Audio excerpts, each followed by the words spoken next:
What a magnificent sight. The Palace of Westminster in bright sunshine today for this state opening of Parliament 2015. And the first of our processions, this is what we call the regalia carriage procession, because this coach, the Queen Alexandra State Coach, is bringing the crown, the imperial state crown, which arrives before the Queen does. And it's being brought here under escort, the Lifeguards Regalia escort. And by the way, made up of the top 8 finalists from the Richmond Trophy. So some of the smartest members of the Lifeguards being chosen for this procession today, arriving at the Sovereign's entrance. And some of the most ancient appointments of the royal household here. I'm talking particularly about the barge master and the waterman. A reminder of the times when the Sovereign used to travel by barge down the Thames. Well, they are here to help in the transfer of the crown from the coach into the regalia room at the foot of the tower, and then the crown will be put on display in the royal gallery before the procession a little later on. The crown jeweller, Martin Swift, took over in 2012 from Harry Collins, approaches, very carefully removes the imperial state crown, and Sir Andrew Ford will now emerge from the coach. He is a very senior officer of the royal household, in charge of organising lots of the big events, the big state events in the Queen's calendar. And it'll be Sir Andrew's duty to take the crown into the royal gallery.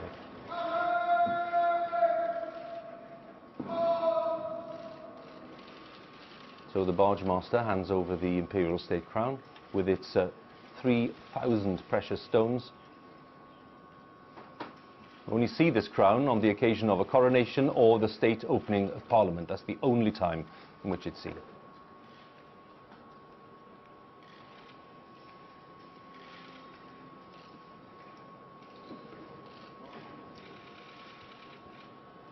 So Lieutenant Colonel Sir Andrew Ford, escorted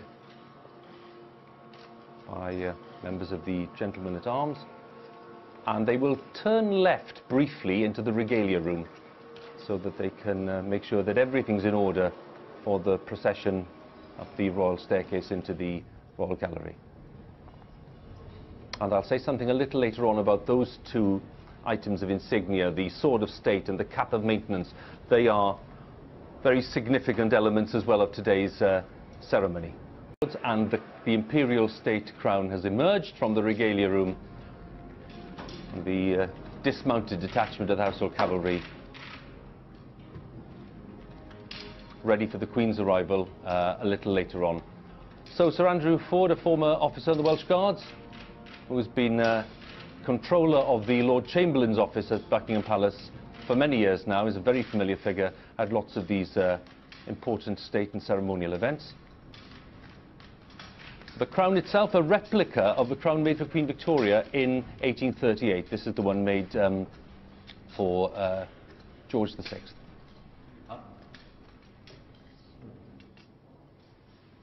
And with his back to us, the Lord Great Chamberlain, the hereditary position, the Marquis of Cholmondeley, in charge of the royal parts of the Palace of Westminster, receives the crown and will put it on display. Why? Well, because it is a public symbol of the Queen's authority, the Sovereign's authority, ahead of the state opening of Parliament.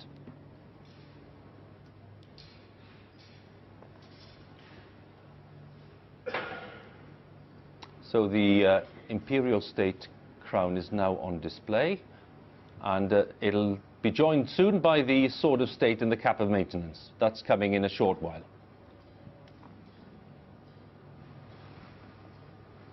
General Sir Kevin O'Donoghue with the sword of state,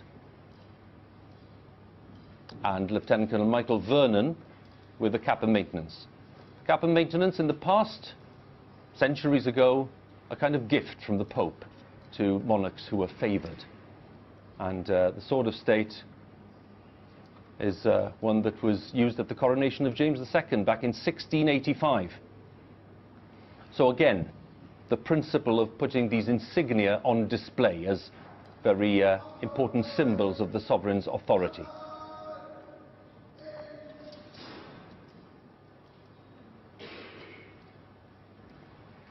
So the guests ready in the Royal Gallery, and over at Buckingham Palace, the Queen is departing.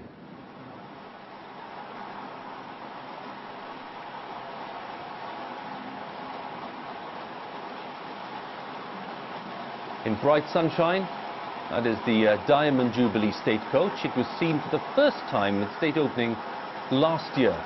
It is the most modern coach in the collection of the Royal Mews. It was made well, 4 or 5 years ago now, actually, in Australia, designed by Jim Frecklington, who was also responsible for the design of the Australian State Coach, which is the other very big coach in the collection. And it was delivered, I think, in time for last year's state opening, 2014, but it was made to celebrate the Diamond Jubilee, and it does contain within it, they say, 1,000 years of British history, artefacts from the Mary Rose and timber from the HMS Victory and all the rest of it, but it's a travelling museum, if you like. Now, we'll see the heralds taking place too. Now, we've had the Yeomen of the Guard. I'll have a word to say about the Gentlemen-at-Arms in a short while, because they are royal bodyguards too. But these are the heralds, and they play an important part in lots of these ceremonial events, because that is Thomas Woodcock, the Garter King of Arms, in charge of heraldry and heraldic rules in England, Wales and Northern Ireland, and then the other heralds responsible for different parts of the United Kingdom. 2 of the provincial heralds in charge of England north of the Trent and Northern Ireland, and 1 south of the Trent.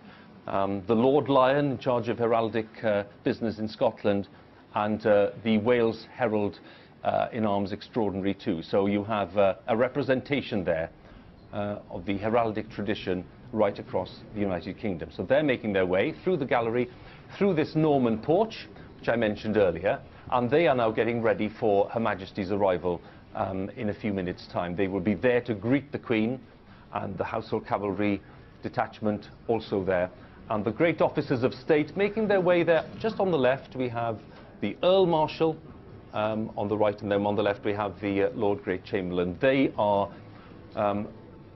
very important members of this ceremony, simply because they have a great deal of authority and responsibility for coronations and great events of that kind. And they will be in charge of welcoming the Queen and Prince Philip when they do arrive at the Sovereign's entrance. So the crown is now being moved in readiness for the Queen's arrival. And Marquess of Cholmondeley will take the crown into that robing room, which I mentioned earlier, the room that we're not allowed to see inside.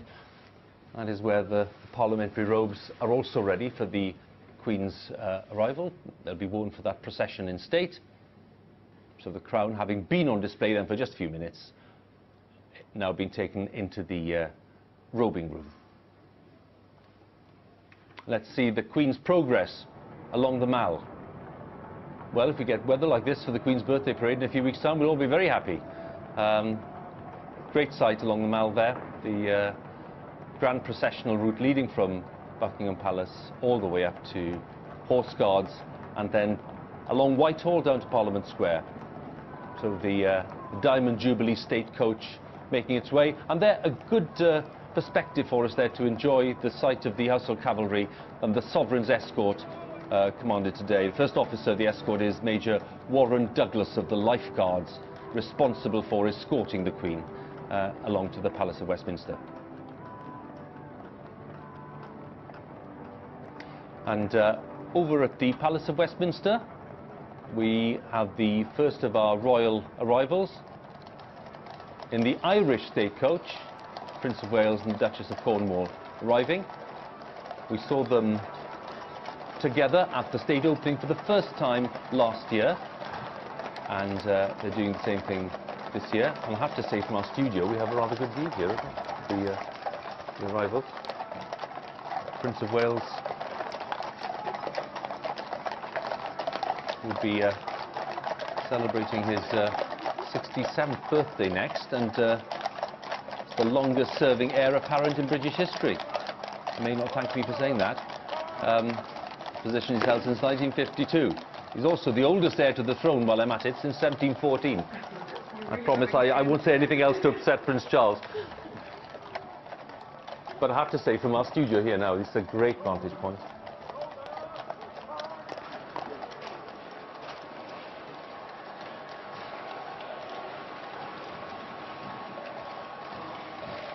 And the Irish state coach, a replica of one bought by Queen Victoria back in the 1840s, arrives at the Sovereign's entrance.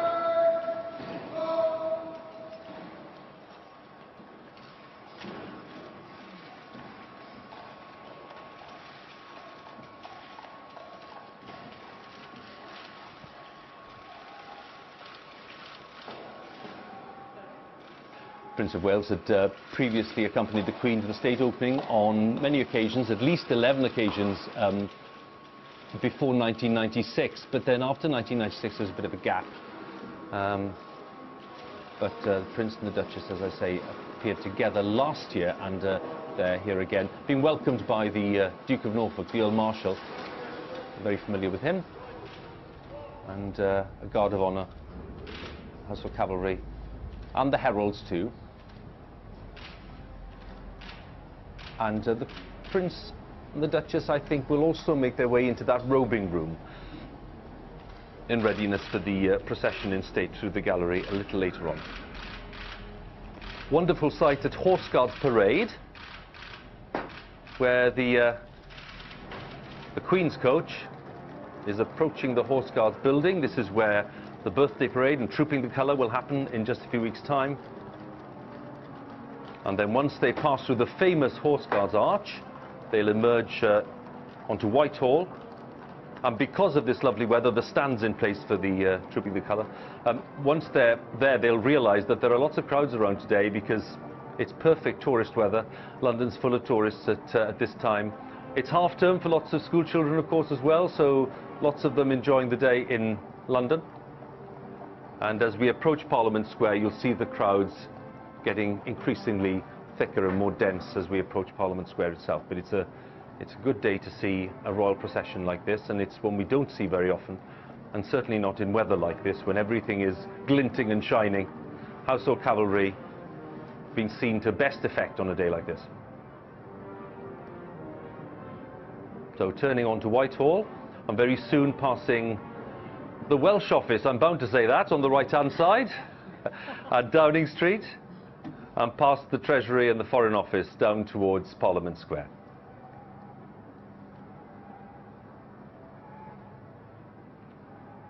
Chris Grayling, and James wanted to say something about Chris Grayling. No, I was just going to say, actually, the sand that you saw of the procession in the pictures there. I was talking to one of the Westminster Council staff this morning. It's all because there's a risk of the horses slipping. Ah, yes, they've had a lot of problems about it in the past, so there's more sand than usual this year. Chris Grayling is Lord President of the Council, formerly Justice Secretary. He was replaced by Michael Gove, who seems to go in a short while. But the Lord President of the Council, of course, again, one of the very senior traditional positions within government. And last year, it's worth just reflecting that it was Nick Clegg in this position as Lord President of the Council. So Mr. Clegg today, part of a very, very small parliamentary band, as opposed to the much bigger parliamentary grouping he was leading a year ago. So Mr. Grayling, the Lord President, now Leader of the Commons, of course, in place very promptly. And we'll see the Lord Chancellor, Michael Gove, the new Lord Chancellor, in a short while, because he will have the job of delivering the speech to the Queen. But that's coming up in a few minutes' time. Back on Whitehall, passing the Cenotaph, we have the Queen's procession. And by our reckoning, it is the 62nd occasion, it's a remarkable statistic, the 62nd occasion on which the Queen has delivered the gracious speech, as it's called, the speech to Parliament, and opened Parliament in this way. She's missed just 2 occasions, 59 and 63, when she had the very valid excuse that she was expecting children, namely Prince Andrew and Prince Edward. But it's the 62nd time that the Queen will perform the state opening of Parliament. The Lord Speaker's procession is making its way now. This greeting party in the Norman porch is growing in size, because we've already seen Chris Grayling make his way down. This is Baroness de Souza, who for the last 3 or 4 years or so has been Lord Speaker, succeeded Baroness Hayman. You remember back in the days of the Labour government under Tony Blair and Gordon Brown, the status of the House of Lords really was transformed, and the old role of the Lord Chancellor was transformed.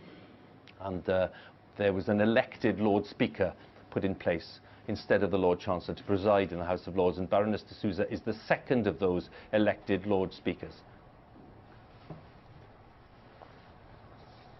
And back into the Royal Gallery, and with perfect timing for us, Michael Gove, who is the new Lord Chancellor.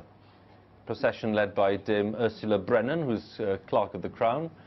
The mace bearer is Amy Rees, who's Principal Private Secretary of the Lord Chancellor. And the purse bearer there, we can see Marika Fawcett, who's the Lord Chancellor's Diary Secretary, and the purse contains the important speech. And if that purse is empty, we've got a problem a bit later on. So Mr. Gove will have the duty. I have to say, James, he's carrying himself very somberly and grandly there. I think there's a lot of concentration. He's clearly practiced this. Magnificent, doesn't he? You know, and he's wearing the full regalia. They have a little choice as to whether they wear trousers or breeches, but he's clearly gone for that. Queen is arriving at Westminster.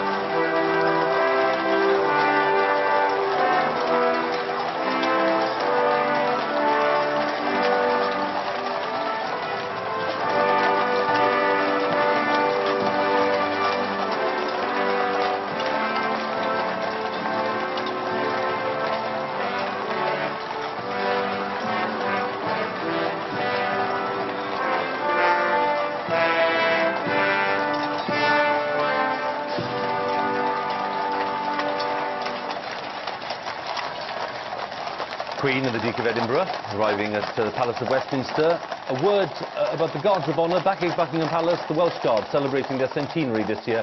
Here at the Palace of Westminster, the 1st Battalion Grenadier Guards providing the Guard of Honour, and Major Kevin Davis, the Director of Music. The national anthem being played for the Queen's arrival.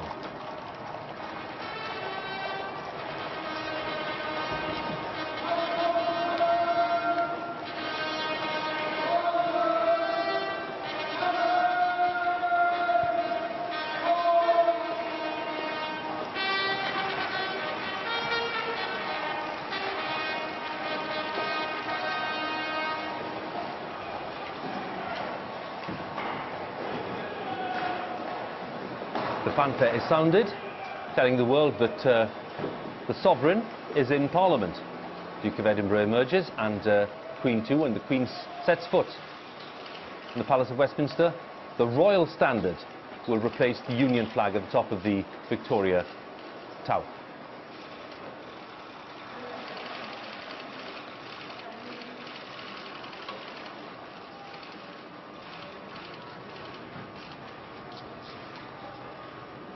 Against the dazzling blue sky this May morning, the Lord Great Chamberlain and the Earl Marshal have welcomed the Queen and the Duke of Edinburgh and will lead them the royal staircase. The heralds are on their way, and there'll be a little pause of a few minutes while the Queen and Duke go into the robing room to prepare for the procession. Gentleman in the middle there is Blackrod, who will play a very important role in this ceremony a little later on when he summons members of the House of Commons. And we'll get a pretty abrupt reminder that he needs to ask permission to go into the chamber. We'll see that in a short while. Chris Grayling, Lord President, Baroness de Souza, the Lord Chancellor, Michael Gove, the Duke of Norfolk and the Marquis of Cholmondeley in their capacities as Earl Marshal and Lord Great Chamberlain. And the Queen, who celebrated her 89th birthday on the 21st of April this year, and the Duke of Edinburgh, who will be 94 on the 10th of June. So a little glimpse of the robing room there, which is a magnificent room with some huge portraits in there of Arthurian legends and virtues of chivalry and justice and the things that the Victorians were pretty big on.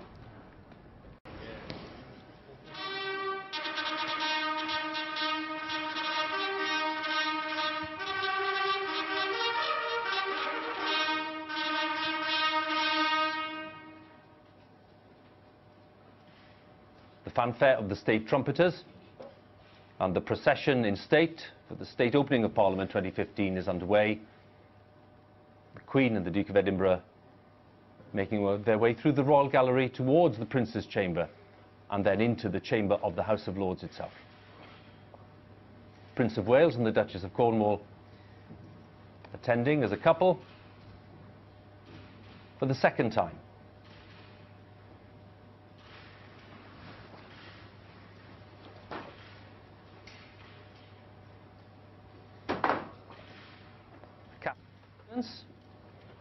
Been carried by the leader of the House of Lords, Baroness Stowe. The Sword of State by Lord Stirrup, former Chief of Defence Staff.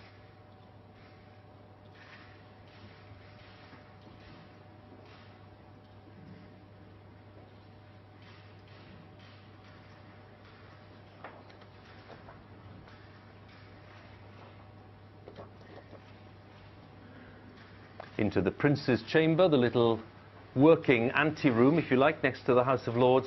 Heads of the armed forces here too. Chief of Defence Staff, Chief of General Staff, Royal Air Force, First Sea Lord. And then through the Prince's Chamber into this splendid space which is the House of Lords, opened by Queen Victoria in 1847 after the Great Fire of 1834 and the rebuilding took place.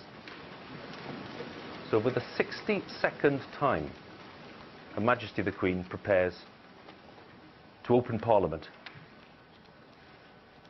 Two thrones, a principal throne for the Queen and the slightly smaller throne for the Duke of Edinburgh, one made for Queen Alexandra more than a century ago.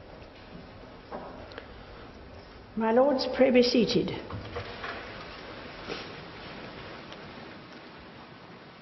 We'll now wait the signal that the Queen will give to summon the members of Parliament.